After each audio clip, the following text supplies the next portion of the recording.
नमस्कार दोस्तों। स्वागत है आपका हमारी रहस्यमयी और रोमांचक कहानी में, जहां सच्चाई और अंधविश्वास की सीमाएं धुंधली पड़ जाती हैं। आज हम आपको सुनाने जा रहे हैं एक ऐसी कहानी जो आपको झकझोर कर रख देगी। एक घर जहां छिपा था एक डरावना राज, एक आत्मा जो चैन से सोने नहीं देती थी, और एक महिला जो इस खौफनाक मंजर का शिकार बन गई। क्या होता है जब इंसान और आत्मा का आमना सामना होता है? क्या मनीष अपनी शक्तियों से इस भयानक रहस्य को सुलझा पाएगा? और क्या रोशेल इस भूतिया साए से खुद को बचा पाएगी? इन सभी सवालों का जवाब आपको इस कहानी के अंत में मिलेगा, इसलिए वीडियो को अंत तक जरूर देखें। अगर आपको यह कहानी पसंद आए तो वीडियो को लाइक करें, कमेंट में अपनी राय दें और हमारे चैनल को सब्सक्राइब करना ना भूलें, ताकि ऐसी और भी दिलचस्प कहानियां आप तक पहुंचती रहें। मृत्यु के बाद का जीवन एक रहस्य बना हुआ है, एक ऐसा रहस्य जिस पर विज्ञान ने भी आज तक किसी प्रकार की रोशनी डालने की कोशिश नहीं करी। क्या होता है मृत्यु के बाद हमारे इस पाक शरीर का, जो मिट्टी में तो मिल जाता है, परंतु आत्मा के स्वरूप में वह हवा में यूं ही विलीन होती है। आत्माओं का अस्तित्व जरूर होता है, अन्यथा मुक्ति नामक चीज की उत्पत्ति शायद नहीं होती। आज की कहानी रहस्य और रोमांच के साथ खौफ से भी भरी है। इस कहानी के दो मुख्य किरदार हैं।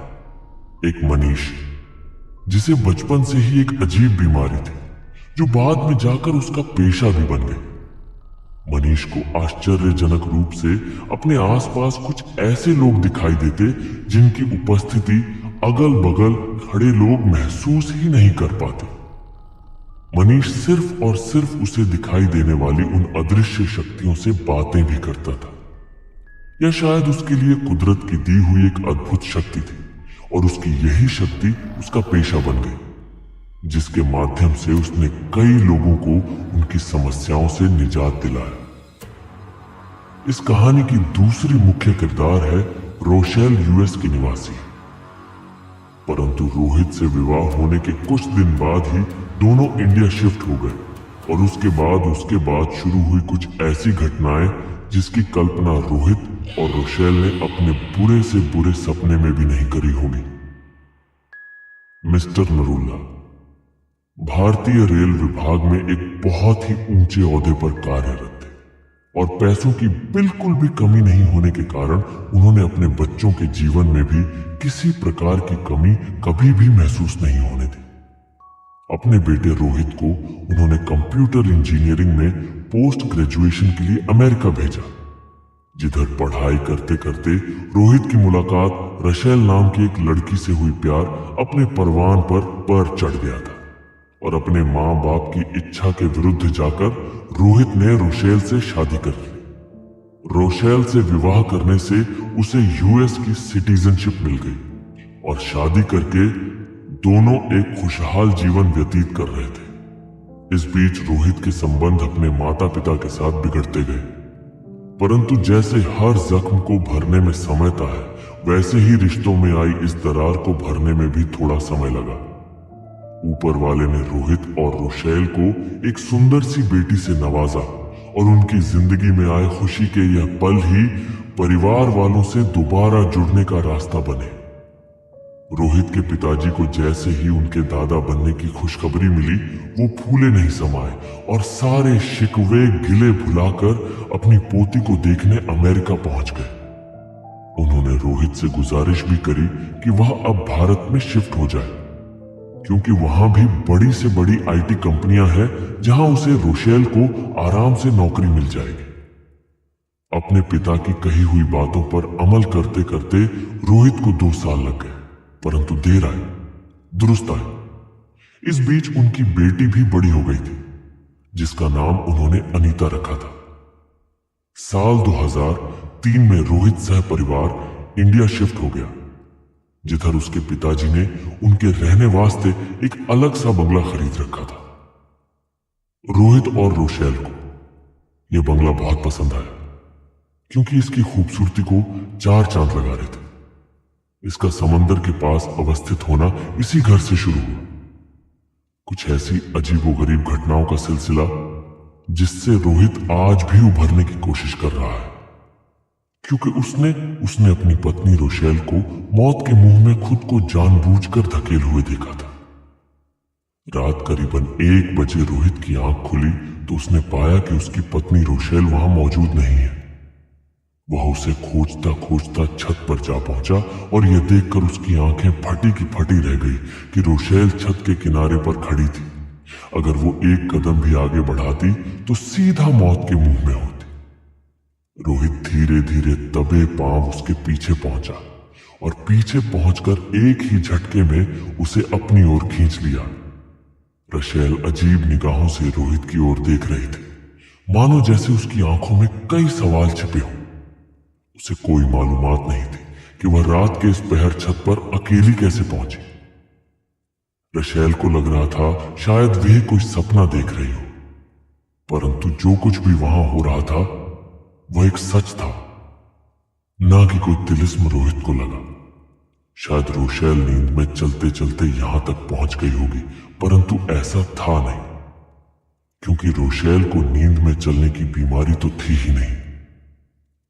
कुछ भी याद नहीं था उसे कि वह वहां कैसे पहुंची। थोड़े दिन में रोहित और रोशेल दोनों ही इस घटना के बारे में भूल चुके थे और एक बार फिर से सामान्य रूप से जीवन जी रहे थे कि तभी अचानक एक ऐसी घटना घटी जिससे रोहित अंदर तक सहम गया था और पढ़ा लिखा होने के बावजूद भी जीवन के उस पार के जीवन की बातों पर विश्वास करने लगा। रोहित और रोशेल को भारत में शिफ्ट हुए करीबन 2 महीने हो चुके थे। रोहित के पिताजी मिस्टर नरूला ने उन्हें समंदर किनारे एक बंगला उपहार में दिया।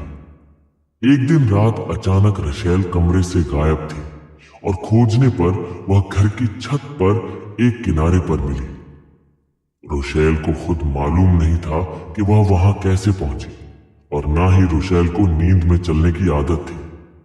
यह घटना हो गई, परंतु इस घटना के कुछ दिन बाद और एक घटना घटी जो अविश्वसनीय थी। रोहित के लिए उस दिन रोहित को घर आने में थोड़ी देर हो गई। रात करीबन 1 बजे जब वह घर पहुंचा तो घर का दरवाजा खुला पड़ा था। रोशेल इस तरह की गलती कभी नहीं कर सकती, इसका रोहित को यकीन था। इसलिए रात के इस वक्त घर का दरवाजा खुला होने से उसकी चिंता और भी बढ़ गई। घर के अंदर घुसते ही उसने अपनी पत्नी को आवाज लगाई, परंतु 4-5 बार आवाज लगाने के बाद में भी, बेडरूम की जांच करने के बाद भी रोशेल का कोई अता पता नहीं था। इसी बीच अजीब से सन्नाटे को चीरती हुई उसने अपनी बेटी अनीता की रोने की आवाज सुनी। यह आवाज अनीता के कमरे से आ रही थी। वह दौड़ता हुआ जब कमरे में गया तो भय से उसके पांव कांप रहे थे। अनीता कमरे के एक किनारे में बैठी थी और रोशेल अपने चेहरे पर एक अजीब से मुस्कान और आंखों में क्रोध लिए अनीता को घूरे जा रही थी। पहली बार रोहित ने अपनी पत्नी रोशेल पर हाथ उठाया और अचानक ही सब कुछ मानो सामान्य सा हो गया। रोशेल को कोई होशो हवास नहीं था कि अब से कुछ देर पहले वह अपने ही बच्चे के साथ क्या कर रही थी, पर अनीता उसे सब कुछ याद था, क्योंकि यह हादसा उसी के साथ हुआ था। अनीता ने रोहित अर्थात अपने पापा को बताया कि वह कमरे में सोई हुई थी। तभी अचानक किसी ने उसे बिस्तर से नीचे धक्का दे दिया और जब अनीता ने अपना होश संभाला तो पाया कि वह कोई और नहीं बल्कि उसकी मां है, जो उसे किसी अजीब सी भाषा में गुस्से से कुछ कह रही है। वह कभी रो रही थी और कभी अपने आप हंसने लग रही थी। अनीता ने बताया कि रोशेल अर्थात उसकी मां अपने बाल खोलकर जोर जोर से सर को घुमा रही थी और आज अगर उसके पापा टाइम पर नहीं आते तो शायद अनीता इस दुनिया में नहीं होती। अगले ही दिन रोहित ने अपनी बेटी अनीता को उसके दादा दादी के पास भेज दिया और जल्द से जल्द किसी मनोवैज्ञानिक से परामर्श लेने की सोची। उस दिन रात को जब रोहित की आंख खुली तो एक बार फिर से रोशेल अपने कमरे से गायब थी।